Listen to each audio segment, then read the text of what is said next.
지난 팟캐스트 에피소드에서 우리는 함께 미국 권력의 강철 같은 핵심을 해부했습니다. 그것은 카라카스의 아스팔트처럼 끈적한 유전지대에 있는 것이 아니라 스위프트 시스템 위에서 춤추는 숫자들, 그리고 달러가 가진 무한 발권 특권에 있습니다. 하지만 정신이 맑은 사람이라면 반드시 던져야 할 질문이 하나 있습니다. 달러의 왕좌가 그렇게까지 중요하다면 과거에 그 왕좌의 손을 대려 했던 사람은 없었을까요? 있었다면 그들의 결말은 어땠을까요? 오늘 우리는 현재를 말하지 않겠습니다. 시간을 거슬러 올라가 유령들을 만나보려 합니다. 한때 한 지역의 패권자였고 막강한 군대를 거느렸으며 끝없는 자원을 손에 쥐었지만 결국 좁은 지하 은신처에서 생을 마감하거나 치욕스럽고 억울한 죽음으로 끝난 사람들 말입니다. 이라크의 사담 후세인, 리비아의 무아마르 카다피. 그들이 죽은 이유는 그들이 폭군이었기 때문이 아닙니다. 세상에는 폭군이 넘쳐나고 그중 적지 않은 이들은 여전히 워싱턴과 친밀하게 악수하고 있습니다.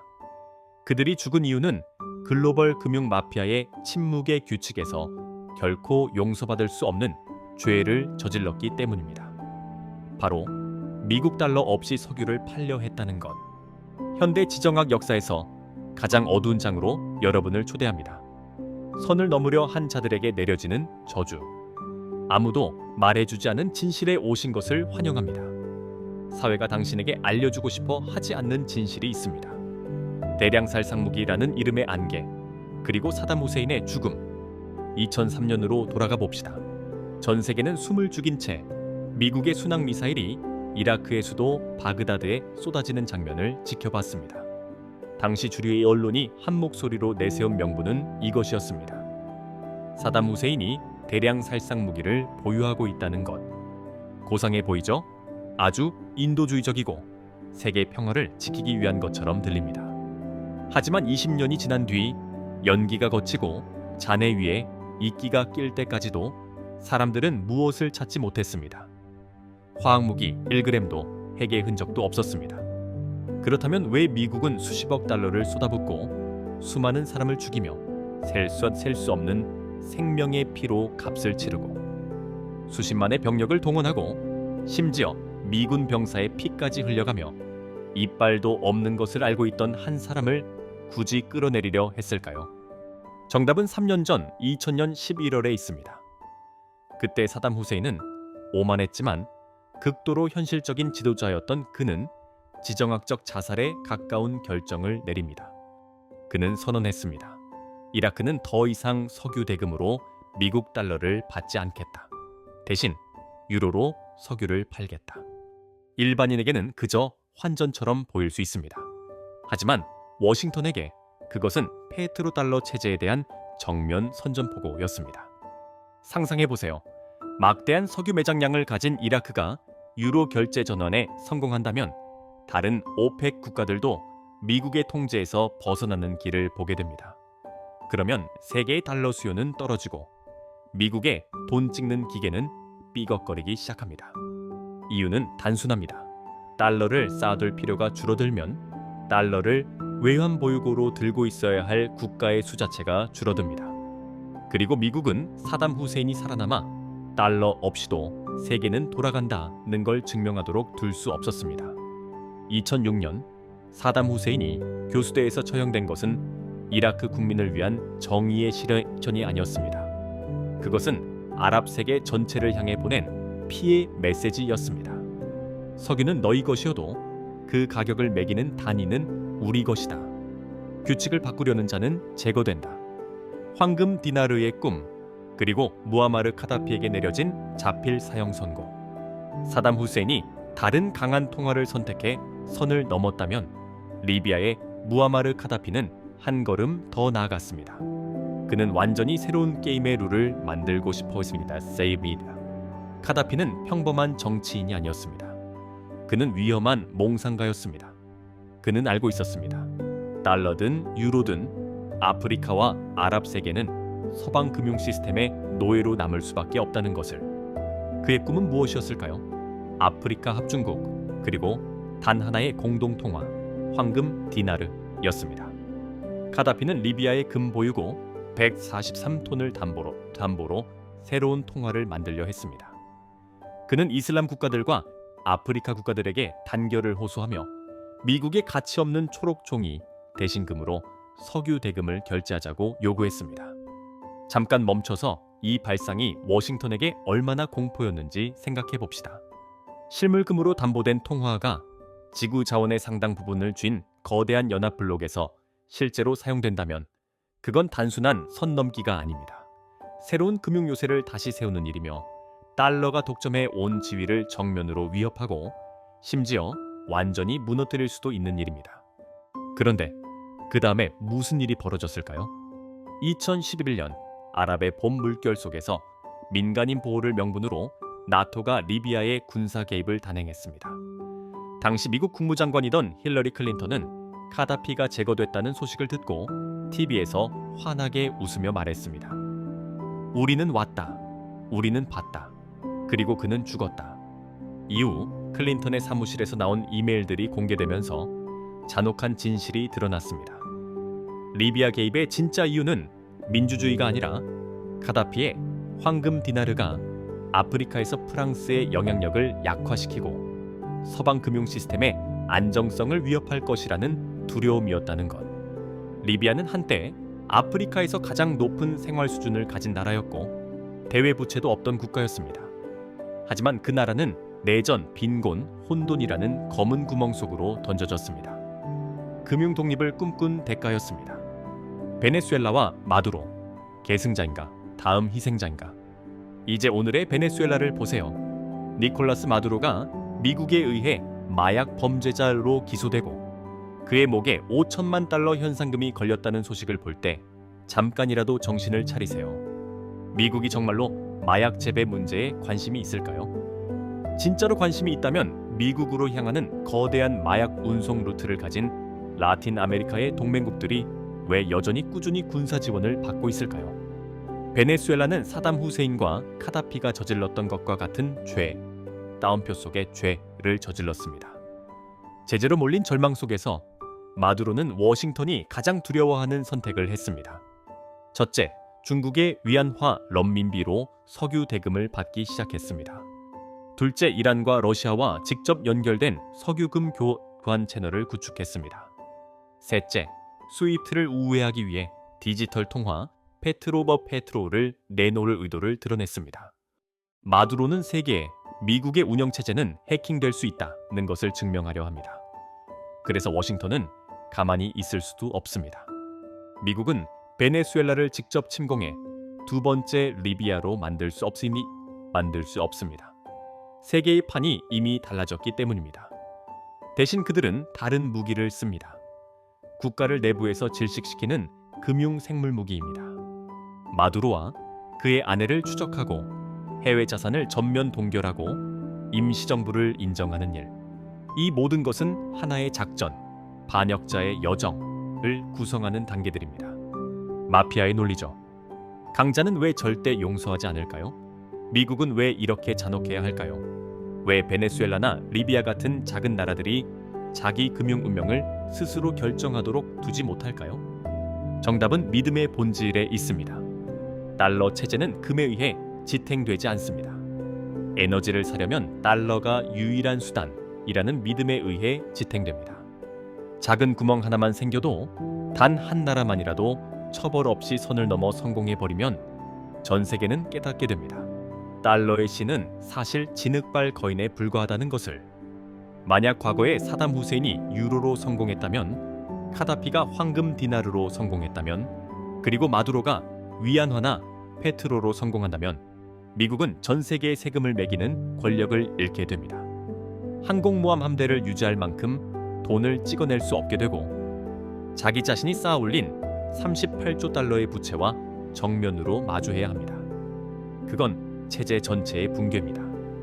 그래서 워싱턴에게 반란자들을 무너뜨리는 것은 선택지가 아닙니다.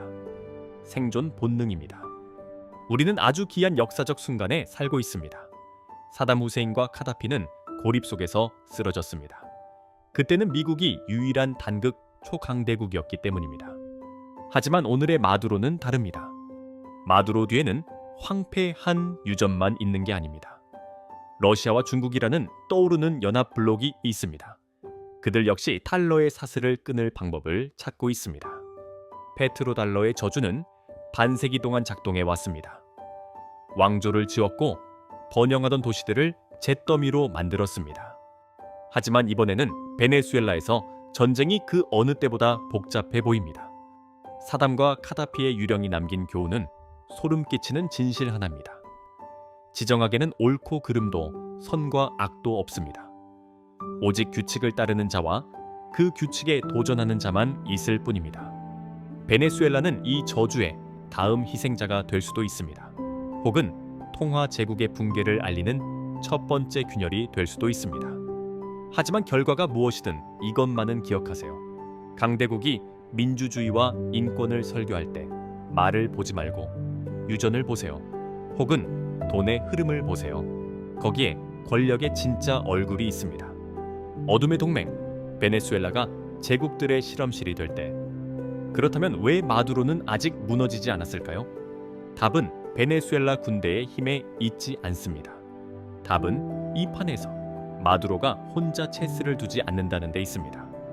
그의 등 뒤에는 미국의 단극 질서를 뒤엎고 싶어 하는 두 거인, 러시아와 중국의 그림자가 드리워져 있습니다. 다음 파트에서 우리는 서방 언론이 끊임없이 가리려 하는 한 가지 진실을 함께 해부해 보겠습니다. 베네수엘라는 더 이상 일반적인 의미의 독립국가가 아닙니다. 그곳은 생존 실험실이 되어버렸습니다. 러시아와 중국이 워싱턴과의 전면 대결을 준비하기 위해 새로운 금융군사 무기들을 시험하는 장소 말입니다. 미국의 뒷마당에 세워진 러시아의 강철 방패. 러시아가 베네수엘라에 어떻게 존재감을 드러내는지 보세요.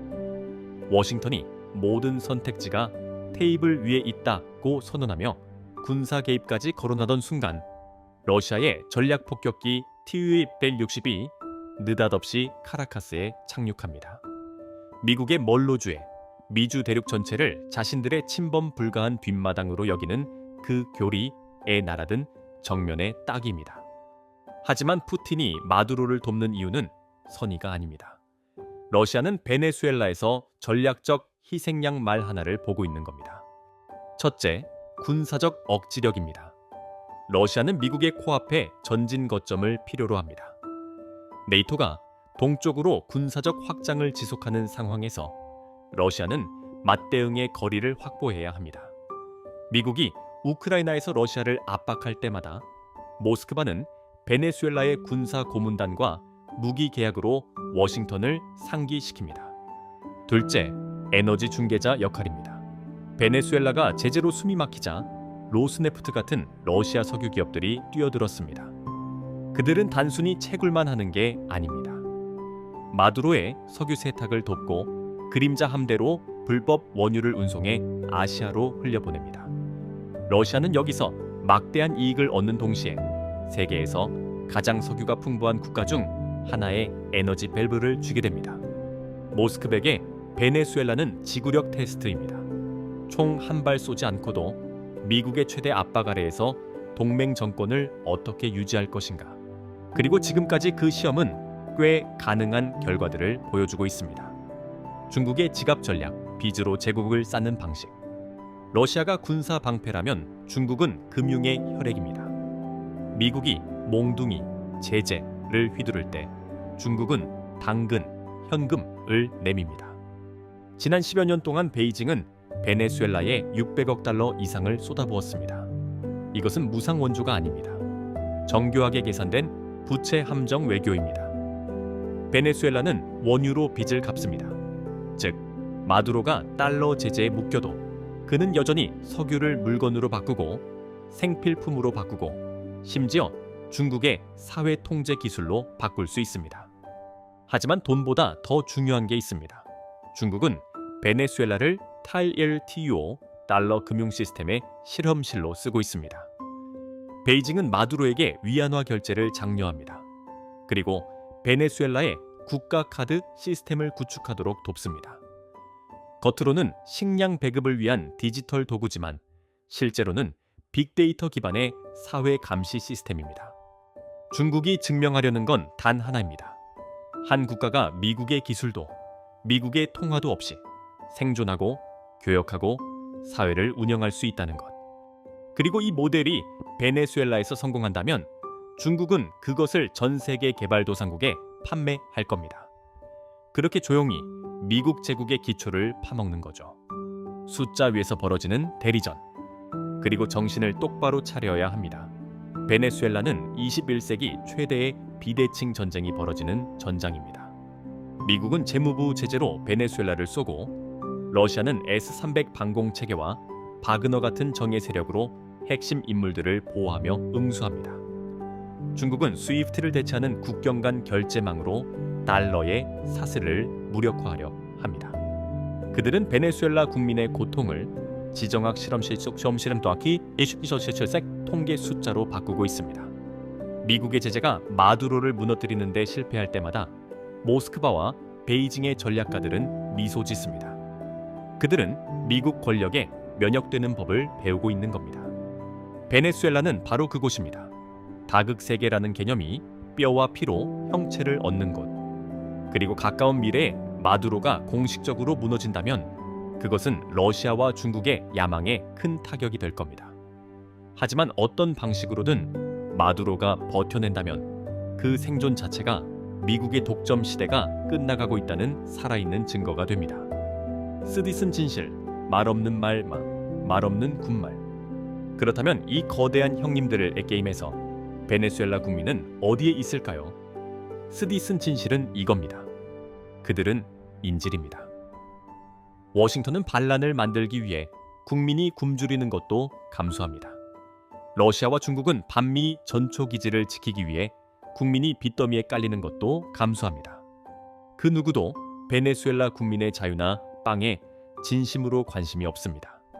그들이 관심 있는 건 오직 세계 권력 지도에서 자기 자리가 어디인지 뿐입니다.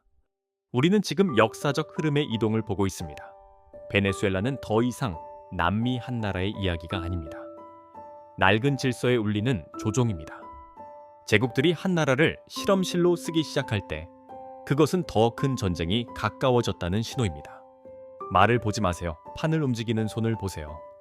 기억하세요. 지정학에서 적의 적은 친구입니다. 하지만 그 친구가 당신 목에 새 사슬을 거는 자일 수도 있습니다. 러시아와 중국이 베네수엘라를 구하는 건 의리가 아닙니다. 그들은 자신들이 미국의 다음 수술 대상이 되지 않기 위해 베네수엘라를 구하는 겁니다. 그들은 어둠의 동맹을 쌓고 있습니다. 달러가 더 이상 가치의 척도가 아닌 평행한 질서 말입니다. 그렇다면 우리가 얻어야 할 교훈은 무엇일까요? 당신이 카라카스 거리의 시위만 바라본다면 이미 방향을 빼앗긴 겁니다. 러시아와 베네수엘라 사이를 오가는 금과 석유 선박을 보세요. 위안화로 체결되는 석유 개발 계약을 보세요. 그리고 러시아어를 쓰는 군사 전문가들이 유전을 지키는 장면을 보세요. 거기에 진짜 판이 있습니다. 그리고 이 세계에서 당신이 자신의 위치를 이해하지 못한다면 당신은 영원히 제국들의 연회에서 희생되는 말 한 기물이 될 뿐입니다. 진실의 빛으로 한 걸음 더 들어오신 것을 환영합니다. 여기는 아무도 말해주지 않은 진실입니다. 다음 에피소드에서 우리는 가장 잔혹한 무기를 해부하겠습니다. 코인플레이션, 미국이 한 나라를 지갑의 안쪽에서부터 무너뜨리는 방식 말입니다.